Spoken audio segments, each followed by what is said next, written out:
It was fog so thick over the Bristol Channel that the world seemed to arrive with them, pressed against the ship's side, damp and low, swallowing the horizon.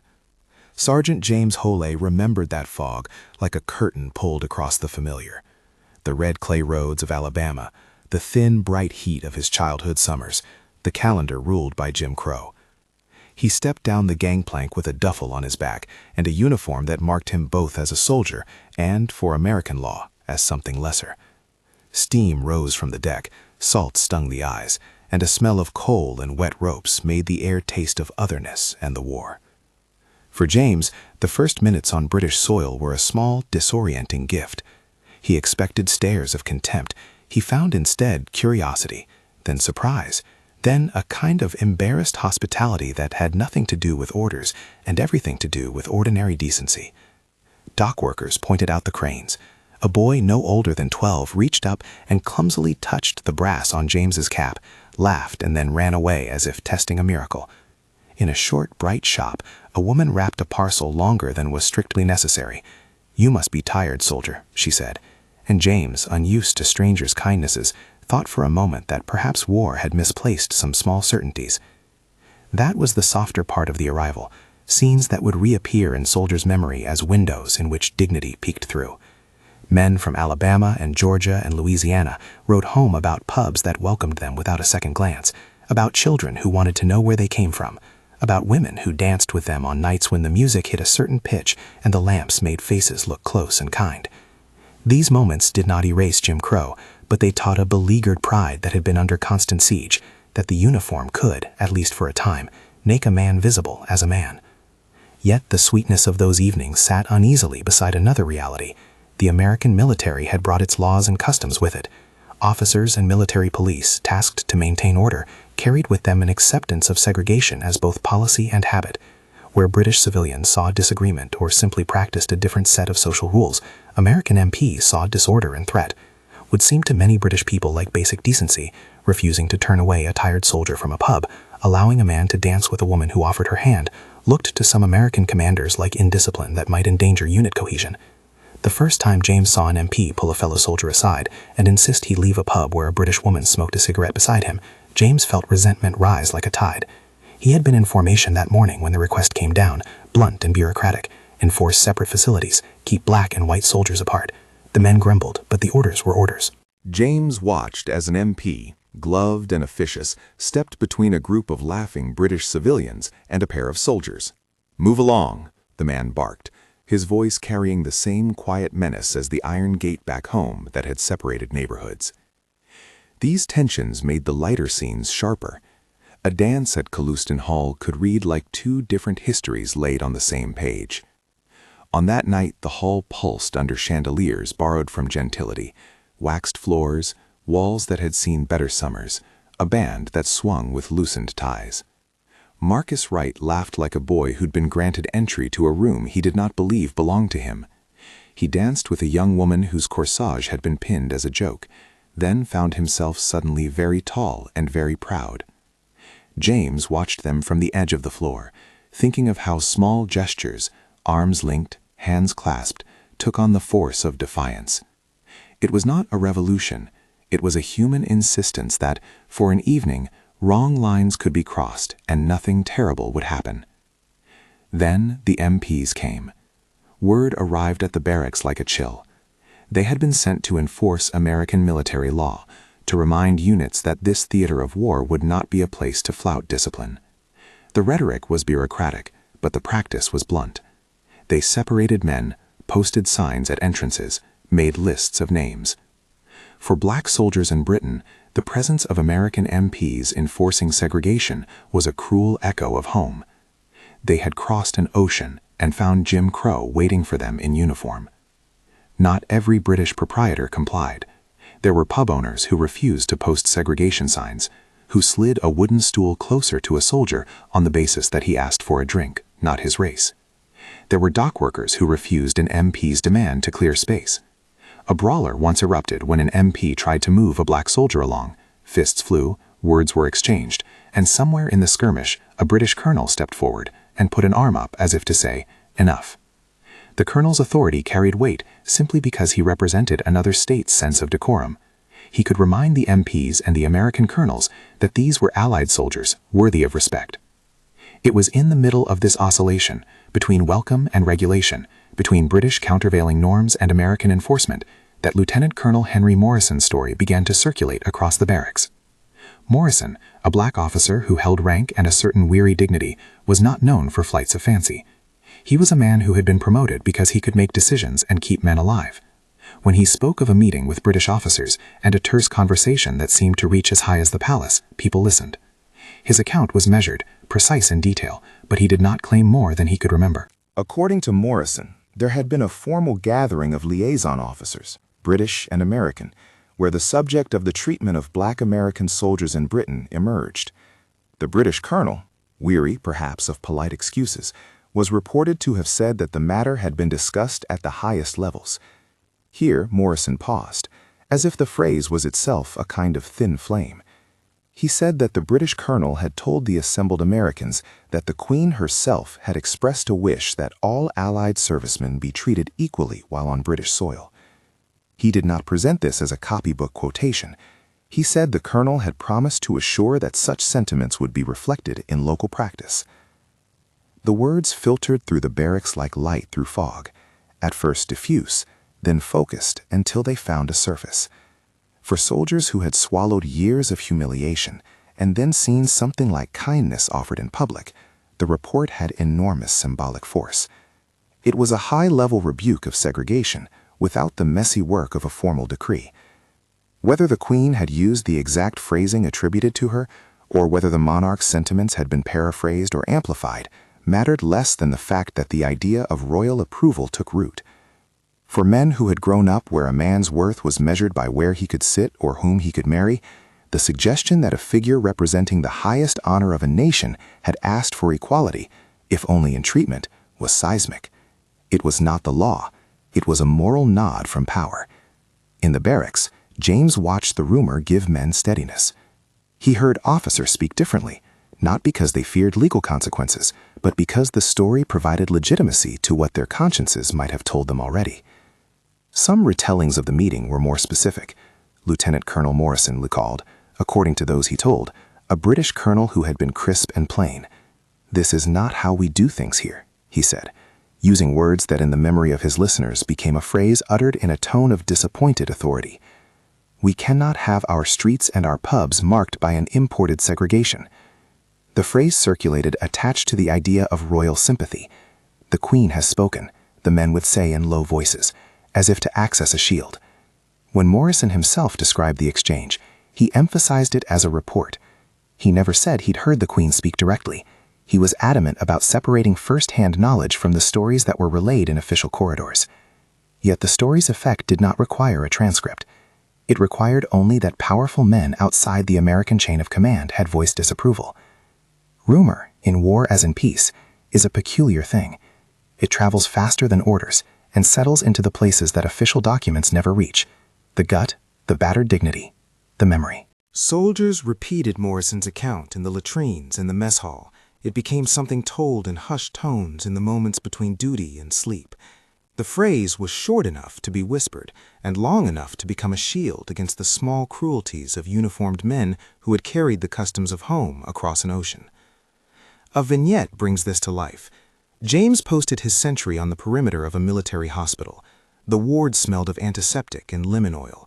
A radio muttered the news of distant campaigns. Recovering soldiers strolled with arms through hospital gowns, not yet ready to take on the world.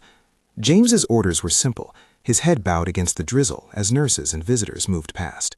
Then, in a hush of movement and a rustle of skirts, an official car arrived carrying someone in a hat and gloves. People turned. A hush fell. The Queen Mother, no, not identified precisely, but a royal figure in the story, was said to have visited wounded soldiers and to have passed by without distinction. James watched her car slow, the curtains part, a hand on a window. The procession rolled on. No one was asked to step aside. No shows of deference were forced. No officers shunted them away. The sight was ordinary in its ordinariness, a lady being driven past a hospital, but in the mind of the guard it translated into proof that power could be used simply to look at a human being and treat him as human. Was she passing deliberately to make a statement? Here, the account must, with care, return to its healthiest truth. Men remembered a look. They remembered that no curtsy was demanded, that no line was drawn. Whether that look was intended as intervention or was simply the product of 1,000 small acts of courtesy is less important than what it did for those who witnessed it. For James, who would later sit on the bar stool and fold his hands and think about the uniform's weight, the memory of that carriage passing by stood in for an argument made quietly but decisively, that dignity could be practiced as common sense, not bestowed only through policy. Not every encounter was tender. The story also holds its darker, quieter moments. MPs beat a man in the yard not for rebellion, but for the simple crime of being in the wrong place at the wrong time, according to an officer whose patience had been exhausted. The men in the barracks spoke about the incident in low voices, the facts pared down as if to protect those present from the rawness of sensation. The blows were described with restraint, no gratuitous detail, but the effect was sharp. It reminded James and his companions that American law remained in force for them, even when British towns pushed back. It made the Queen's imagined words, if words they were, feel like a partial salve, not a cure. In the pubs and the music halls where wartime dancing swayed and men forgot for a few hours that their lives were freighted with orders and fear, the rumor of royal sympathy took on everyday forms. Pub owners who were inclined to welcome an American soldier found in the story a shield when MPs objected. They said the highest levels had spoken, one innkeeper told James, when an MP threatened to eject a group. He repeated the line with the casual pride of someone who believes he is acting rightly, not rebelliously. British civilians, when confronted with the brass of American authority at their door, often pointed to their own sense of national decency. They resisted not because they had made a formal policy, but because they felt that hospitality and the treatment of men in uniform were matters of honor. The effect reached beyond small acts. It lodged in soldiers' imaginations and later traveled like a seed into the soil of memory. Many of the men who served would return to the United States carrying the taste of being seen as men rather than as property of a regime of segregation. The contrast, momentary as it often was, left a stain on the comfortable acceptances of home. A man who had danced with a stranger in a British hall and been met with pleasure instead of disgust could not easily return to a social order that demanded he lower his eyes. The brief encounter with dignity in Britain became a measuring stick against which the injustice of home could be measured and in time jealously opposed. James, when he finally came back to Alabama after the war, noticed how the country seemed the same and yet with a new bar of measurement inside his chest. He found in a city square the old signs and split benches that had never been entirely dismantled. He could taste on his tongue the memory of warm hands and lamps and music. That memory did not erase the beatings, the insults, the formal rules that backed legal segregation. It made them intolerable in a new way. He remembered Lieutenant Colonel Morrison's story, how a British colonel was said to have assured that all Allied servicemen be treated with respect, and it became for him and others a symbolic ally in a larger struggle. This is not to say that the Queen's words, as reported, single-handedly changed the world. History rarely bends at a single point, but stories have a force that documents sometimes lack. Soldiers told tales the way men trade maps in a storm. They needed directions out of humiliation. The thought that the monarch of the British realm might have frowned on segregation gave them a language to name dignity. It allowed a private, interior act of defiance, believing oneself worthy. There were consequences both small and subtle. British local officials who resisted segregation faced complaints from American commanders. Arguments were carried through liaison channels. Sometimes administrators found compromise in the soft pressure of prestige. To be fair, British resistance was not always moral clarity. It was often born from practical needs, maintaining order, preventing incidents that might undermine the war effort, managing alliances. But for Black American soldiers, those practical actions read as a moral backing that their own country's laws did not always provide. Several men carried the story forward in later years. In reunion halls and memoir pages, veterans would recall the nights in which they felt momentarily equal. Much of the material is anecdotal, a weave of memory and longing, of people trying to make meaning from the scraps of their lives. Lieutenant Colonel Morrison's account is one thread in a larger tapestry, one that includes hospital guards who watched royal cars pass, dance halls where British women spun with black soldiers, and pub owners who quietly pushed back. Each vignette, whether modest or intense, contributed to the sense that there had been a different code at work, if only for a season. Memory does curious things. It dresses itself in what it needs to survive. For James, the story of the Queen's words did not require an exact transcript. It required only the idea that the highest moral authority in Britain had, in some way, signaled that these men were to be treated as men. The rumor gave the soldiers a mirror held up not by fragile friends, but by a symbol of state. They repeated the story because it soothed an ache, and because stories, shared, can build a communal armor. Back in America, the men who returned carried with them a changed relation between sense and reality. They had seen that another people could, with small acts, tell them that they did matter. That knowledge widened the possibilities of protest and of struggle. For some, it became a seed of indignation. If the British could practice a different code when it was to their advantage, why should their own nation not grow in conscience? For others, it was motivation to press for change in practical, political ways, through organizing, through speaking out, through refusing to accept what had always been accepted. There were bitter consequences from those who refused to change. Several men who came home found that the dignity tasted in Britain made the humiliation at home more unbearable. Some were struck down for minor provocations, punished by systems that treated them as less than. Those wounds would remain raw, and they tempered the triumph with a melancholy that never really left. Yet the memory of being seen in Britain, of being met with a glance that did not reduce them, sustained people through years of struggle. It became part of the moral lexicon of a generation who would, in fits and starts, challenge the segregation they left and the segregation they returned to. In the broader sweep of history, the anecdote that the Queen had asked for equal treatment stands as an emblem. It is both a literal claim about interaction between allied governments and a symbolic story of the small acts that change how men live and think. Historians and veterans are careful when they talk about the story. They close or open the claim with qualifiers and source notes. Yet the men who lived through those weeks and months rarely argued about punctuation. They remembered the effect rather than the precise wording. By the time years had unfolded into decades, James's own telling of the story had the rough edges smoothed by the warmth of retelling. He would speak of the fog, of the child who touched his cap, of the band at Covelston Hall, of Morrison's account reverberating through the barracks. He would describe the strange comfort of being watched without being moved aside. When he told the tale to younger relatives, he did so not as a historian, but as a man trying to explain how an evening in England could change the shape of his inner life. It was like somebody reached into your pocket and found a paper that said you were worth something, he might say, and the listener would nod, understanding the metaphor, if not the experience. The story matters because it supplied language, an image, a phrase, a rumor, that men could use to think and to act. For a brief period, the moral weight of a nation's symbolic head seemed to be on the side of equal treatment. Whether this was the result of a direct intervention by the Queen, a paraphrase made by a British colonel, or a diplomatic maneuver matters to those who keep archives, but for the soldiers, it was a psychological intervention all the same. That psychological effect rippled outward. Veterans who returned to the States began to ask questions differently. They were not content to accept small indignities as bargains for patriotism. The memory of being treated like a soldier rather than a second-class citizen gave them the courage to press for practical rights, voting registration, fair employment, the dismantling of Jim Crow structures. The story of royal sympathy fed into a larger consciousness that change was possible, that dignity could be reclaimed in public. Standing at the docks years later, in the heat of Montgomery or in a Memphis spring, James would sometimes close his eyes and remember Britain. He would see the fog and the docks lined with men who had been called to fight for a cause that did not always apply to them in full measure.